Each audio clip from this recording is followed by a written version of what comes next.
Introducing Carvana Value Tracker, where you can track your car's value over time and learn what's driving it. It might make you excited. Whoa, didn't know my car was valued this high. It might make you nervous. Uh-oh, market's flooded. My car's value just dipped 2.3%. It might make you optimistic. Our low mileage is paying off. Our value's up. And it might make you realistic. Car prices haven't gone up in a couple weeks. Maybe it's time to sell. But it will definitely make you an expert on your car's value. Carvana Value Tracker. Visit Carvana.com to start tracking your car's value today. Boy, what a festive Thanksgiving this year. You know, I got to see the parade, watch some Mystery Science Theater 3000, eat the juiciest turkey that... You know, what a festive Thanksgiving this year. I got to see the parade, watch the Mystery Science Theater 3000, and... You know, what a festive Thanksgiving this year. I got to see the parade, watch the Mystery Science Theater 3000, eat the juiciest turkey, that the itis is seeping into my veins, something fierce. Yeah, man, I eat so much. Nothing can go wrong today. Your smartphone has received a new text message. What's this? Internet neutrality is in danger of being repealed on December 14th. Really? Alright, well, let's do this. Welcome to the J-Man Show here on J360 Radio.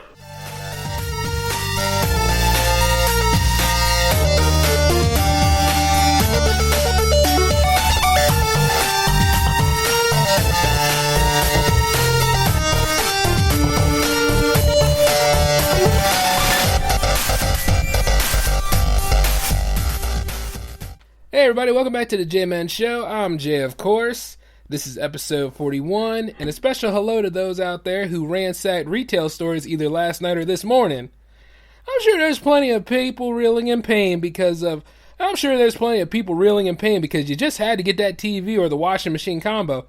Now, while I like this barbaric idea, I mostly handle my business on Cyber Monday as it is convenient and saves me money on gas, which is steadily going up. I think we're at 246, something like that. We're about to hit 250. I think we'll probably hit that next week. But of course, you know, the whole thing about the internet is convenient. That is until the FCC decides to roll back net neutrality. Now, this is a heavy hit for all of us if you watch content on the net, create on the net, reach out on the net, pay bills, job search, or handle a lot of your business on the internet. Well, you realize that it affects all of us. The whole 21st century landscape thrives on the internet. Small business, art, education, online shopping, entertainment, you name it, is going to be blocked, dictated, and controlled by Comcast, AT&T, and Verizon entirely due to the plans of Ajit Pai, FCC chairman, appointed by number 45, Donald John Trump. You see where I'm going with this. If you are an actual J-Man Show fan, you know where I'm going with this. But the truth is, I'm not even going to go too much into it. Let the man tell you himself, courtesy of archival footage from PBS News Hour. FCC Commissioner Ajit Pai joins me now. Welcome to the News Hour. Thank you for having me. So you, I understand, are not a fan of these net neutrality rules from a few years ago. What is your principal concern? Well, I favor a free and open internet, as I think most consumers do. My concern is with the particular regulations that the FCC adopted 2 years ago. They are what is called Title II regulations, developed in the 1930s to regulate the Ma Bell telephone monopoly. And my concern is that by imposing those heavy-handed economic regulations on internet service providers, big and small, we could end up disincentivizing companies from wanting to build out internet access to a lot of parts of the country, low-income, urban, and rural areas, for example. And that, I think, is something that nobody would benefit from. Is there evidence, though, that these rules have disincentivized those companies? I mean, their businesses are doing very well. They're spending billions on the spectrum. There is significant evidence that investment in infrastructure has gone down since the adoption of these rules. For example, there's a study by a highly respected economist that says that among the top 12 internet service providers in terms of size, investment is down by 5.6%, or several $billion over the last 2 years. And among smaller providers as well, just earlier this week, 22 internet service providers with 1,000 customers or less told us that these Title II regulations have kept them from getting the financing that they need to build out their networks. And as they put it, these net neutrality regulations hang like a black cloud over our businesses. And so what we're trying to do going forward is figure out a way that we can preserve that free and open internet that consumers want and need, and preserve that incentive to invest in the network that will ultimately benefit even more consumers going forward. I know there's a whole other group of internet companies, Facebook, Google, Instagram, those types of companies that have said to you, these rules are not a hindrance to us. We have been able to thrive and survive under these rules. Don't change them. What do you say to them when they argue this to you? Well, two different points. First, if you look carefully, a lot of those companies don't say that they like Title II specifically, these particular regulations. What they say is that they care about the principles of a free and open internet. And so I actually think there's a decent amount of common ground there, and it's just a matter of finding the appropriate legal framework to reach that common ground. But the second point I would make is that these companies are the best evidence of the success of the light touch regulatory framework that originated in the Clinton administration. And that's something that I favor. From the dawn of the commercial internet in the 1990s until 2015, we had light touch regulation where the agency, where the country monitored the market, let it develop organically, and then took targeted action if necessary, if there was an example of anti-competitive conduct. And it's under that light touch framework that the companies like Google, like Facebook, like Netflix were able to become globally known names. And that's the kind of success that we want to promote in the future with light touch regulation. One of the issues here is whether or not we treat broadband like a utility. And if it's treated like a utility, the requirement is that you, as the provider, are not allowed to put your finger on the scale and slow one person down or speed somebody else up. And I just want to pose a hypothetical to you. Sure. Let's just say Comcast created a new TV series, and it just so happened that that competed with a Netflix series very similarly. If these rules go away, how is there not an incredible incentive for Comcast to slow Netflix down coming into my house and make their video, the Comcast video, very robust? So under that hypothetical, one of the things that's important to remember is that it is a hypothetical, that we don't see evidence of that happening in the marketplace on a widespread level. There have been some examples of ISPs blocking certain things. The Google Wallet was blocked, Skype was blocked, one Canadian telecom blocked pro-labor sites. I mean, it's not like this doesn't happen. Well, there are isolated cases, but if you look at the FCC's own record, there are only scattered anecdotes to support this. And the argument I've made is that in order to justify preemptive regulation of all 4,462 internet service providers, you should have pretty concrete evidence of an overwhelming market failure. But secondly, the other argument I would make is that the hypothetical is a classic question of competition and consumer protection law. So you would feel comfortable telling consumers you can trust the Comcasts, the AT&Ts, the Verizons to not do that, to not put their finger on the scale and promote their stuff at the expense of someone else's? Not at all. I would say as a government regulator that we don't put faith in any single particular sector of the economy or particular company. We put our faith in the rule of law. And the rule of law, which includes antitrust law and consumer protection law, is faithfully administered by the federal government agencies and state agencies that are charged with executing that law.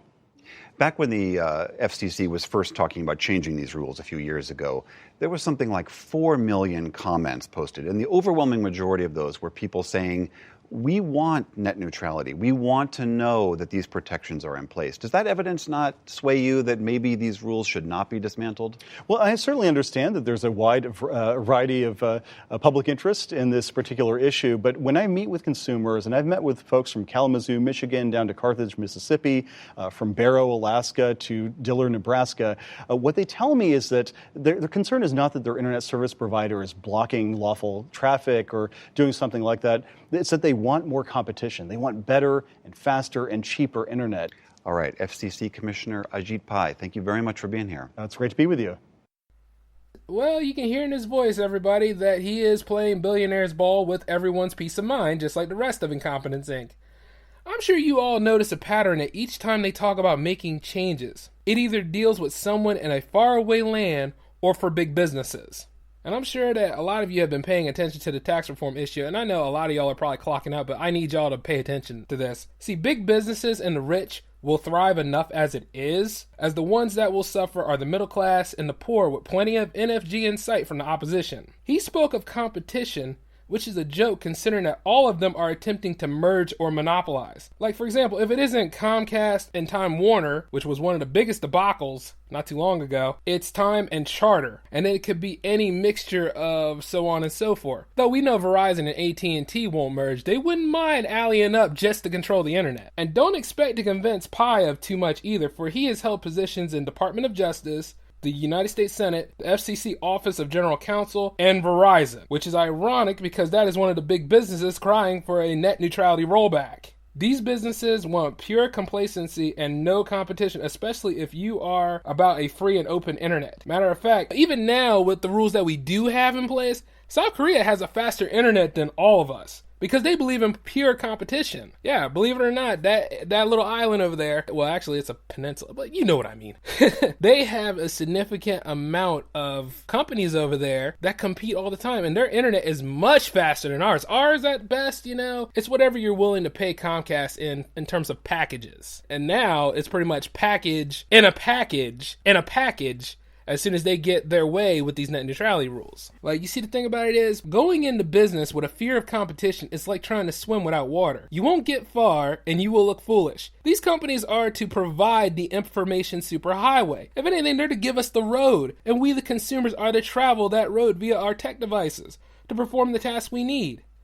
Business owners have to suffer enough with overhead costs, especially small business owners. All this stuff is overhead, not to mention the personnel you hire, and now it's going to get even worse with the rollback of the rules. Countries without net neutrality, they have to sign up for package deals within a package deal, like I told you earlier, well, especially when you use your ISP service. In Portugal, I think you pay about, €4.99 euros to use your social media in terms of a package. Like, if you email or use Skype or any other messenger, you're going to pay around like $5 or $6 or so on. And by the way, it's not even a yearly thing. It's monthly. This is monthly. So if you like using Facebook for free for right now, on December 14th, if they roll that stuff back, and I'm sure they have a plan for a lot of this crazy stuff, guess what?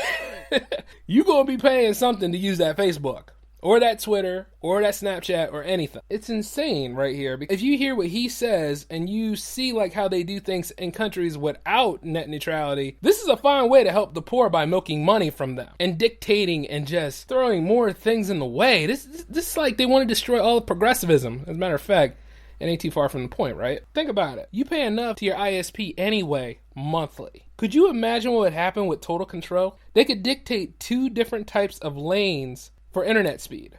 They could block content from outlets that they deem competitive or against their ideals. Probably this show, or any of the other independent productions out there like what you see on YouTube. And of course, if you manage to get that, they could throttle your content. So if you like watching Prime or Netflix, chances are you're going to see a lot of throttling going on because it's something they didn't make. I'm sure Comcast would love you to use Xfinity a lot more than you would use Netflix. And even Netflix has spoken about that this whole thing clashes with their ideals. Not to mention that Pai also criticized Netflix in his earlier days when he wasn't the FCC chairman. See how all this stuff goes back to a source? I just don't get, like, why now? You know what I mean? Why in December of all things? All of this, right, in his mind, is good intentions. He'll go back and say, like, this is supposed to help the poor. This is supposed to help people with low income get on the internet, even though quite a lot of people with low income can get on the internet. The counterproductivity of this administration, if you can call it that, is astounding. I mean, the good intentions of these rollbacks are about as reliable as that cable bill price you get each month. And you all know well you pay a little bit more each month on certain circumstances and stipulations you never thought were there. This, much like anything with the America First label by Trump, is a large-scale lie that promotes total control by big businesses, disrupts progressivism, harms freedom, and ruins trade. I wouldn't be surprised after a while it's America last. You know, we're at number 4 on that listing, right? You know, we're not at number 1. We're not at top 3. I'll give you that. But you see, the thing about it is, with the way they're trying to do all these rollbacks and these changes and everything else with NFG, all in an uproar, it's going to drop us down. So for those of y'all that think that 45 is about America First, this is your wake-up call. I mean, let's just be real. Remember the idealistic freedom that we have? That you can go ahead, like, yeah, you might have to follow some rules here and there, but you work hard enough so you can have the freedom to do these things. You work hard enough so you can have the freedom of your personal life and your ability to express yourself. Well, now it's going to be a complete joke with this Trump era stuff. And it could have been stopped a year ago. More and more of America's vices are coming back in a big way and just serves nothing more than to divide us, if not already. And it's going to take away our hard-earned money to line their pockets. Big business is not going to fall apart. during this whole time. No, it's not. All those things that you see with a dystopian area and big business is thriving, and you got the one everyman that's trying to make it, but just by being himself, all of a sudden that's a threat to him because he represents individual thinking and idealism. That stuff's starting to come true. We're getting to that point. And it's so sad. Like, even racism is back in a big way, and got to fight that nonsense too. It's just war on so many fronts. Like, you don't have to go to a foreign country to fight in a war. Your war is already outside your front door. That is so sad. But this is what some people want. Some people want to see the world burn. And it wouldn't be surprising that they would go after the one thing that is an outlet for some people. Like, for, say, the internet. You know what I mean? It's not surprising. But what if I told you that there was a way you could do something about it? You know what I'm saying? What if there is a way that you could put a stop to all of this insanity right now? Now, hear me out on this, because this might be a long shot for all of you, depending on your hope and faith in the United States government, but how about this? Check out these two websites, okay? battleforthenet.com, savetheinternet.com.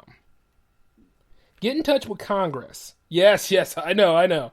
But get in touch with Congress and talk about how net neutrality losses will affect you, and be prepared for what goes down on December 14th.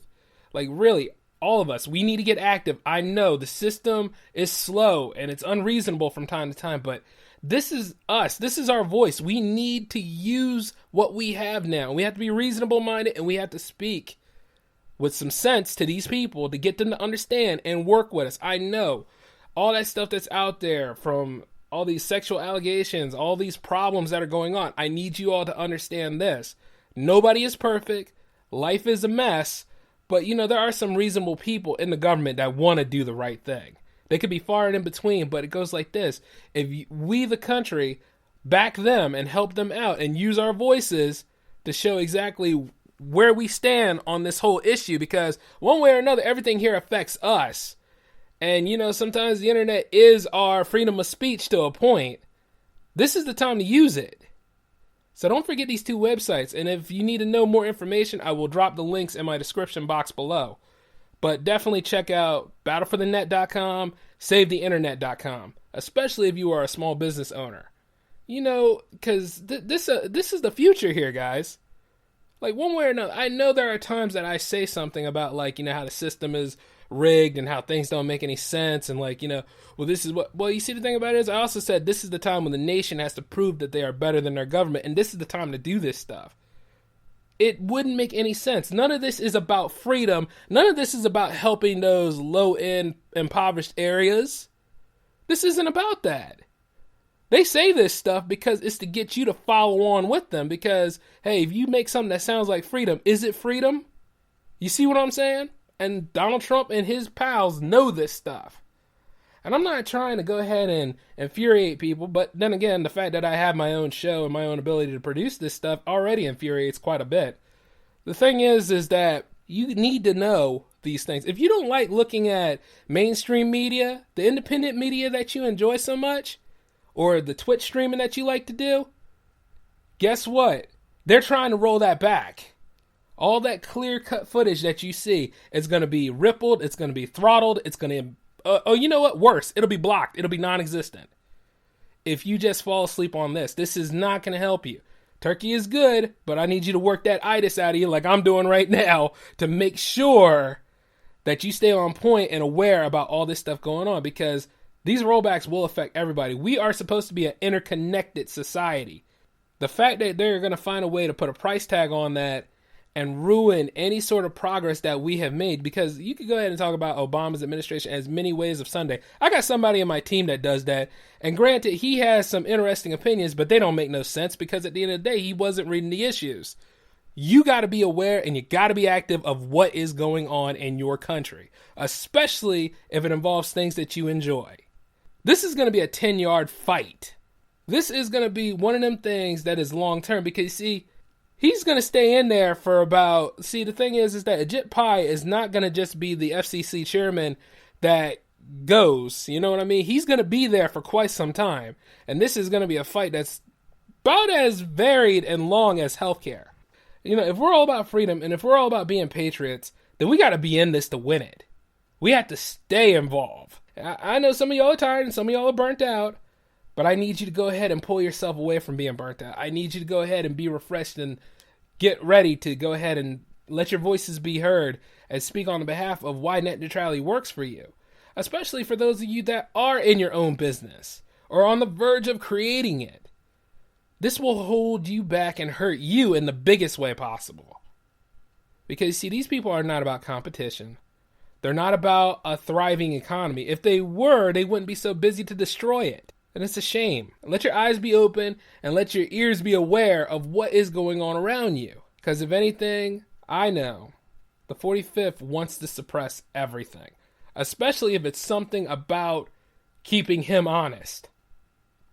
And he can't keep honest, not for far too long. And you see how he tried to do the pardon of the turkeys, right? He had to do a crack at Obama again. Like, he has such an axe to grind, I guess because he wants to be the first to do everything. And with the way certain people are and their mindsets could be, he probably would get that wish. But for this, don't let it happen to you. Don't let this pass you by. I'm not saying that my show, you know, I'm going to go ahead and try to keep making this show as much as I can. But I also know there's a lot of other content out there that deserves an audience, that deserves to thrive, that deserves every bit of where they need to go along with their fan base and stuff like that. And it would be horrible to see like all of that hard work go to waste, especially for those of you out there that pretty much want to make the big time. Or do this for fun, or reach out to people because you're going through a tough time in your life and you just, nobody around you really cares. But you see, the thing about it is you're putting it out there and there are people that connect you to those that can help you. This just gets in the way of all of that and puts a price tag on it.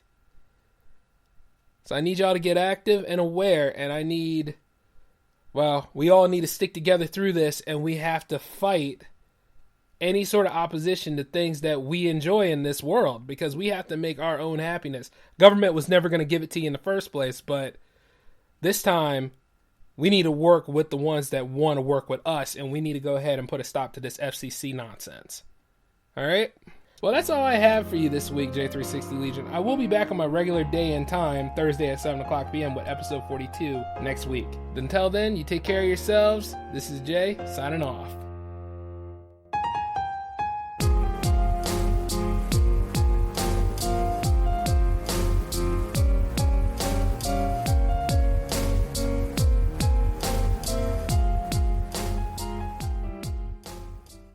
The holidays start here at Baker's with a variety of options to celebrate traditions old and new. You could do a classic herb-roasted turkey or spice it up and make turkey tacos. Serve up a go-to shrimp cocktail or use Simple Truth wild-caught shrimp for your first Cajun risotto. Make creamy mac and cheese or a spinach artichoke fondue from our selection of Murray's cheese. No matter how you shop, Baker's has all the freshest ingredients to embrace all your holiday traditions. Baker's, fresh for everyone.